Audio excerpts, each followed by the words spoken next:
ನಮ್ಮ journey start ಆಗಿದೆ KSR ಬೆಂಗಳೂರಿಂದ ವಯಾ ಹಾಸನ್ ಮತ್ತು ಮಂಗಳೂರಿಗೆ ಹೋಗ್ಬಿಟ್ಟು ಅದು ಕಣ್ಣೂರಿಗೆ ಹೋಗುವಂಥ ಟ್ರೈನು. ಇಲ್ಲಿ ನೋಡ್ಬೋದು ನೀವು ಪಾರ್ಕಿಂಗು. ಯಾರಾದರೂ ಗಾಡಿ ತಂದಿಲ್ಲೇ ಪಾರ್ಕ್ ಮಾಡಿಬಿಟ್ಟು ನೀವು ನೆಕ್ಸ್ಟು ಟ್ರೈನಲ್ಲಿ ಹೋಗ್ಬೋದಾಗಿರುತ್ತೆ.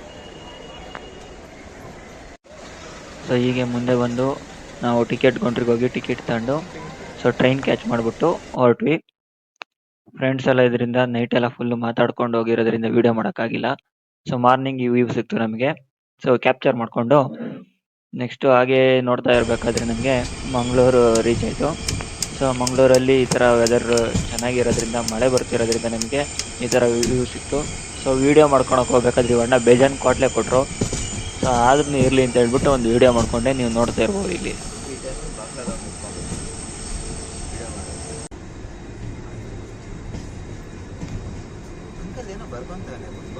ಯಾವ ಬೋಗಿ ಅಂತ ಬೋಳಿ ಮಕ್ಕಳವ್ರಿ, ಯಾವ ಬೋಳಿ ಮಕ್ಕಳು ಕಿಟ್ಟಿ ಮಾಡ್ಕೊಡ್ತಾವಣೆ ಅಂತ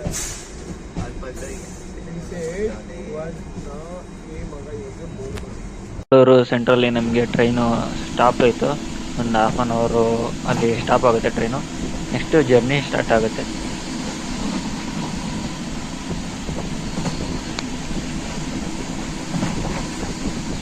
ಇದೇ ಥರ ಮಾತಾಡ್ಕೊಂಡು ಡಿಸ್ಕಸ್ ಬಂದು ಮಾತಾಡಿದ್ದಾರೆ ಹುಡುಗರು ಎಲ್ಲ ಮುಚ್ಚಿಗೆ ಹಾಕೋಬಾರ್ದು ಕೇಳ್ಬಿಟ್ಟಿದ್ದಾರೆ.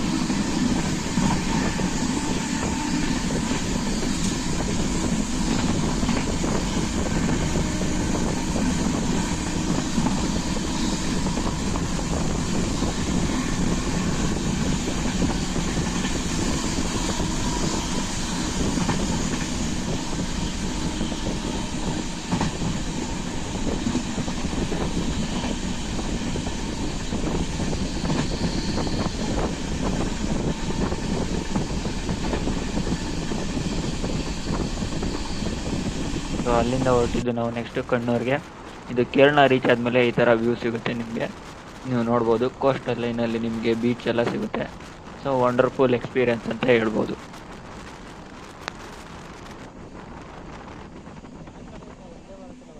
ಇದೇ ರೀತಿ ಕಣ್ಣೂರಿಗೆ ಹೋದ್ಮೇಲೆ ಏನೇನಾಯ್ತು ಅಂತ ಹೇಳಿ ಹೋಗ್ತಾ ಹೋಗ್ತಾ ಎಕ್ಸ್ಪ್ಲೇನ್ ಮಾಡ್ತೀನಿ. ಬಸ್ ಸ್ಟ್ಯಾಂಡಿಗೆ ರೀಚ್ ಆದ್ವಿ, ಬಸ್ ಹಿಡ್ಕೊಂಡ್ವಿ.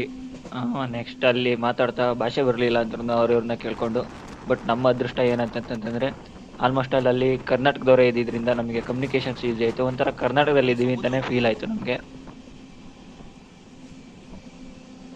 ಲಾಗ್ ಮಾಡಬೇಕಂತ ಉದ್ದೇಶದಿಂದ ಮಾಡಿಲ್ಲ, ನನ್ನ ಸ್ವಲ್ಪ ಸ್ಮಾಲ್ ನೆನಪಿಗೋಸ್ಕರ ಇರಲಿ ಅಂತ ಮಾಡಿರೋದನ್ನ ತುಂಬ ಜನ ಕೇಳಿದ್ರು ಅಂತೇಳಿ ಹಂಗೆ ಮಾಡಿಬಿಟ್ಟು ಒಂದು ವಿಡಿಯೋ ಥರ ಮಾಡ್ತಾಯಿದ್ದೀನಿ. ಸಪೋರ್ಟ್ ಮಾಡಿ. ಕಣ್ಣೂರು ರೀಚ್ ಆದಮೇಲೆ ನಮಗೆ ಅಲ್ಲಿ ಸಿಕ್ಕಿದ್ದು TT ಅವರು. ಎಲ್ಲರಪ್ಪ ನಿಮ್ಮ ಟಿಕೆಟ್ ಅಂದರು. ನಾವು ಸಾರ್ ಟಿಕೆಟ್ ಅಂತ ತೋರಿಸಿದ್ಮೇಲೆ ಸರಿ ದೇವಸ್ಥಾನಕ್ಕೆ ಹೋಗ್ತಾ ಇದ್ದೀರಾ, ಹೋಗ್ಬಿಟ್ಟು ಬನ್ನಿ ಅಂತ ಹೇಳ್ಬಿಟ್ಟು ಹೇಳಿದ್ರು. ಬಟ್ ಅವ್ರು ಮಾತಾಡಿದ್ದು ಇಂಗ್ಲೀಷ್ ಮತ್ತು ಹಿಂದಿನಲ್ಲಿ. ಸಭ್ಯ ಈ ಥರ ಇರುತ್ತೆ, ನೀವು ನೋಡ್ಬೋದು. ಇಲ್ಲಿ ಎಲ್ಲ ಕಡೆ ಪೇಂಟಿಂಗು ಕಲಾಕೃತಿಗಳನ್ನ ಕೆತ್ತಿಬಿಟ್ಟಿದ್ದಾರೆ.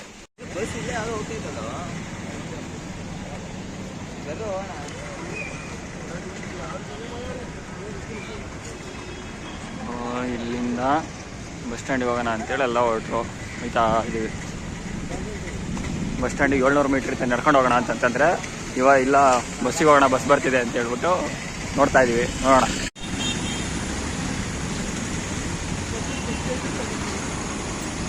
ಬಸ್ ಸ್ಟ್ಯಾಂಡ್ ಕೇಳಿದ್ಕೆ ಇಲ್ಲೆಲ್ಲ 2ನೇ ರೋಡಲ್ಲಿ ರೈಟಲ್ಲಿ ಹೋಗ್ರಿ ಅಂತ ಹೇಳಿದರು. ಇದೇ ರೈಡಲ್ಲಿ ಹೋಗ್ಬಿಟ್ಟು 2ನೇ ರೈಟಿಗೆ ಟರ್ನ್ ಆಗಿತ್ತ. ಅದನ್ನೇ ಹುಡುಕೊಂಡು ಹೋಗ್ತಾ ಇದ್ದೀವಿ.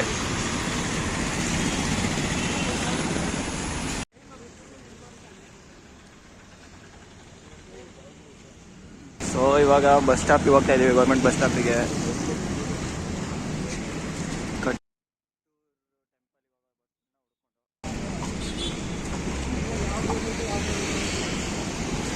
This is Kerala private buses. Government buses ಅಂದರೆ ಆ ಥರ ಇರುತ್ತೆ ನೋಡಿ. ಗೀ ರೈಸ್ ಅಂತ ತಿಂಡಿ ತಗೊಂಡ್ರೆ ಇದು ಕೊಟ್ಟಿದ್ರು. ಹೇಳ್ಕೊಂಬಿಟ್ಟು ಬಸ್ ಸ್ಟ್ಯಾಂಡಲ್ಲಿ ಬಸ್ ಡೈರೆಕ್ಟ್ ಇಲ್ಲ ಅಂತಂದಮೇಲೆ ಅಲ್ಲಿ ಹತ್ತಿದ್ದು ನಾವು KSRTCಗೆ. ಇವರಲ್ಲಿ ಹೋಗ್ಬಿಟ್ಟು ಬೇರೆ ಕಡೆ ಇಲ್ಲದು ಇನ್ನೊಂದು ಕಡೆ ಮತ್ತೆ ಬಸ್ ಹತ್ತಬೇಕಂತ ಹೇಳ್ಬಿಟ್ಟು ಕರ್ಕೊಂಡು ಹೋಗ್ತಾರೆ. ಡ್ರೈವರ್ ಬಂದ್ಬಿಟ್ಟು ಅವರಿಗೆ ಕನ್ನಡ ಬರುತ್ತೆ, ಅದರಿಂದ ಸ್ವಲ್ಪ ಹೆಲ್ಪ್ ಆಯ್ತು. ನಮ್ಮದು ಚೆನ್ನಾಗಿ ಗೊತ್ತಿಲ್ಲ, ಅಲ್ಲಿ ಕರ್ನಾಟಕಕ್ಕೆ ಬರೋಂಥ ಮಕ್ಕಳಿಗೆ ಗಾಡಿ ಡ್ರೈವರಿಗೆ ಚೆನ್ನಾಗಿ ಕನ್ನಡ. ಶಿವ ಅಂತ ಇಲ್ಲಿ ಸ್ನಾನ ಮಾಡಿಕೊಂಡು ನಾವು ದೇವ್ರು ನೋಡೋಕೆ ಹೋಗ್ತೀವಿ. ಈ ಕಡೆ ಜಾಸ್ತಿ ಫೋರ್ಸಾಗಿ ನೀರು ಇರುತ್ತೆ, ಆ ಕಡೆ ಪರವಾಗಿಲ್ಲ ನಂಗೆ ನೀರುತ್ತೆ. ಇಲ್ಲಿ ಸ್ನಾನ ಮಾಡ್ಕೊಂಡ್ಬಿಟ್ಟು ದರ್ಶನ ಹೋಗುತ್ತೆ. ಅಲ್ಲಿಂದ ನೆಕ್ಸ್ಟ್ ನಾವು ಮುಂದೆ ಬಂದ್ಬಿಟ್ಟು ಅಲ್ಲಿ ಬ್ಯಾಗ್ ಎಲ್ಲ ಇಟ್ಬಿಟ್ಟು ದೇವಸ್ಥಾನದಲ್ಲಿ ದೇವ್ರ ದರ್ಶನ. ಇದು ದೇವ್ರ ದರ್ಶನ. ಅಲ್ಲಿ ಒಳಗಡೆ ಬಿಡಲ್ಲ ದೇವ್ರಿಗೆ ದೇವ್ರನ್ನ ವಿಡಿಯೋ ಮತ್ತೆ ಫೋಟೋಸ್ ತೆಗಿಯೋಕ್ಕೆ.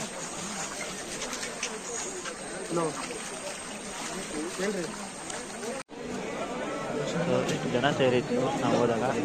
ಪರವಾಗಿಲ್ಲ, ನಾವು ಕೈನಲ್ಲಿ ಮಾಡ್ಬೋದು ಅಂತ ಹೇಳಿ ಬಂದ್ವಿ. ಯಾಕಂದರೆ ಹೆಣ್ಮಕ್ಳಿಗೆ ಅಲೋ ಇರಲಿಲ್ಲ. ನಾವು ಸಿನಿಮಾಗೆ ನೋಡ್ಬೋದು ನೀವು ಈ ಥರ ವ್ಯೂ ಪಾಯಿಂಟ್. ಇಲ್ಲೊಂದು ತಾಕಿದೆ. ಇಲ್ಲಿ ಬಂದ್ಬಿಟ್ಟು 2 ಕಲ್ಲನ್ನ ಅಲ್ಲಿರೋಂಥ ಇದ್ದಿದ್ರೆ ನಮಗೆ ಗಂಧ ಬರುತ್ತೆ ಅಂತ ಅಂದ್ಬಿಟ್ಟು ಎಷ್ಟೇ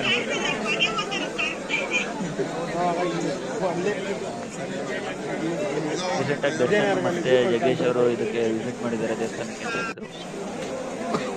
ಇಲ್ಲಿಂದ ಮುಂದೆ ಬಂದರೆ ಅದೇ ದೇವಸ್ಥಾನ. ಅಲ್ಲಿ ನಾವು ದೇವ್ರನ್ನ ತಗೊಂಡು ಮುಂದೆ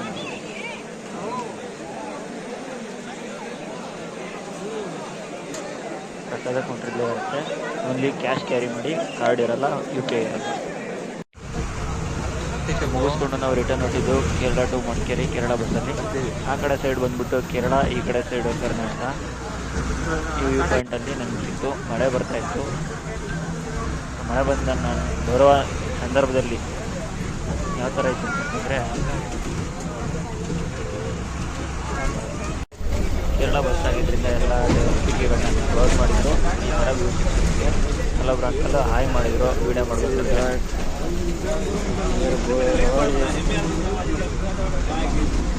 ಬ್ಲಾಗರ್ ಅಂತ ಬಂದಿದ್ರು ಅವರು.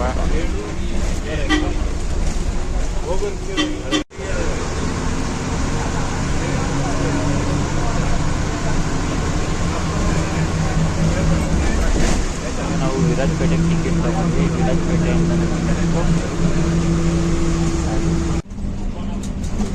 ಬೆಂಗಳೂರು ಗಾಡಿ ಇತ್ತು. ಬೆಂಗಳೂರು ಗಾಡಿಯಲ್ಲಿ ಬೆಂಗಳೂರು ಟ್ರಾವೆಲ್ ಮಾಡೋಕ್ಕೆ ಕಷ್ಟ ಆಗುತ್ತೆ ಅಂದ್ಬಿಟ್ಟು ನಾವೇನು ಮಾಡಿದ್ವಿ, ಮೈಸೂರಿಗೆ ಟಿಕೆಟ್ ತಗೊಂಡು. ಸೊ ಅಲ್ಲಿಂದ 100 ಕಿಲೋಮೀಟರ್ಸ್ ಏನೋ ಇರುತ್ತೆ, 140 ಟಿಕೆಟ್ ಆಗುತ್ತೆ. ಮೈಸೂರಿಗೆ ಬಂದು ಹಿಡ್ಕೊಂಡು ನೈಟ್ 10:50 ಮತ್ತು 11ಗೆ ಟ್ರೈನ್ ಇತ್ತು. ನಾವು ಟ್ರೈನ್ನ ಕ್ಯಾಚ್ ಮಾಡಿದ್ವಿ. ತಿಂಡಿ ಅಲ್ಲಿ ಬೆಳಗ್ಗೆ ತಿಂದಿದ್ದು ಇಲ್ಲೇ. ಮತ್ತೆ ಮೈಸೂರಲ್ಲಿ ಇಳಿದು ನಾವು ಇವಾಗ ನೈಟ್ ಟ್ರೈನಿಗೆ ಹತ್ತೋಣ ಅಂತ ಇಳ್ಕೊಂಡ್ವಿ. ಶಿಸ್ತಾಗಿ ಹೋಗ್ತಿದ್ವಿ ಬೆಂಗಳೂರು ಕಡೆಗೆ. ಇರಲಿ ಬೇಗ ಹೋಗಿ ಏನು ಮಾಡೋದು ಅಂಥೇಳಿ ನೈಟೆಲ್ಲ ಜರ್ನಿ ಮಾಡೋದ್ರ ಬದಲು ಒಂದು ಸ್ವಲ್ಪ ಹೊತ್ತು ಆರಾಮಾಗಿ ಹೋಗೋಣ ಅಂಥೇಳಿ ಇವಾಗ 10 ಗಂಟೆ ಟ್ರೈನಿಗೆ ಹತ್ತೋಣ ಅಂತೇಳ್ಬಿಟ್ಟು ಹಿಡಿದಿದ್ದೀವಿ. ಹೋಯ್ತಾ ಇದೀವಿ ರೈಲ್ವೆ ಸ್ಟೇಷನ್ಗೆ. ಇದು ಮೈಸೂರಿನ ದಾರಿ.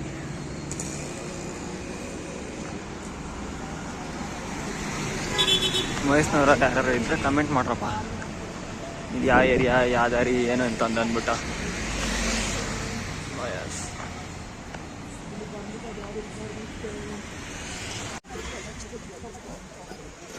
ಮೈಸೂರು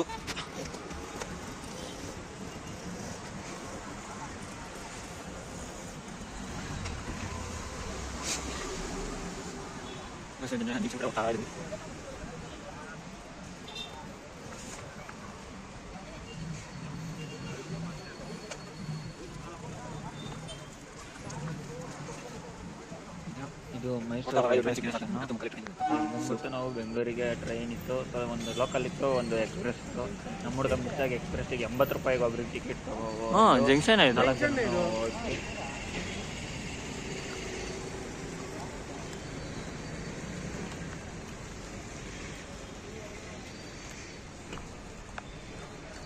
ಆ ಕಡೆಯಿಂದ ಸಂಜೆ ಟ್ರೈನ್ ಮಿಸ್ ಆಗಿದ್ದರಿಂದ ನಾವು ಬಸ್ಸಿಗೆ ಬಂದ್ವಿ. ಅದರಿಂದ ಸ್ವಲ್ಪ ಎಕ್ಸೆಸ್ 200 ನಮಗೆ ಎಕ್ಸ್ಪೆನ್ಸ್ ಆಯಿತು.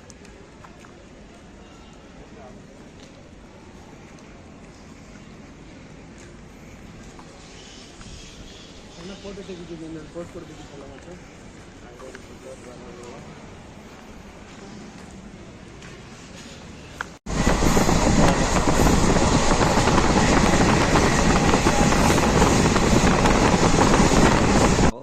ಸೊ 2 ಗಂಟೆಗೆ ಈ ಥರ ವಾತಾವರಣ ಇತ್ತು. ಅಲ್ಲೇ ಒಂದು ಸ್ವಲ್ಪ ಹೊತ್ತು ಹಿಂಗೆ ಮಾತಾಡ್ಕೊಂಡು ಮಲ್ಕೊಂಡ್ಬಿಟ್ಟು ನೆಕ್ಸ್ಟ್ ನಮ್ಮೂರ ಕಡೆ, ನಮ್ಮ ಡೆಸ್ಟಿನೇಷನ್ ಕಡೆ ಬಸ್ಗಳು ಸಿಕ್ಕಿದ್ವು. ಎಲ್ಲ ನಾವು ಮನೆಗೆ ಬಂದ್ವಿ. ಓದ್ತಿದ್ದೀವಿ.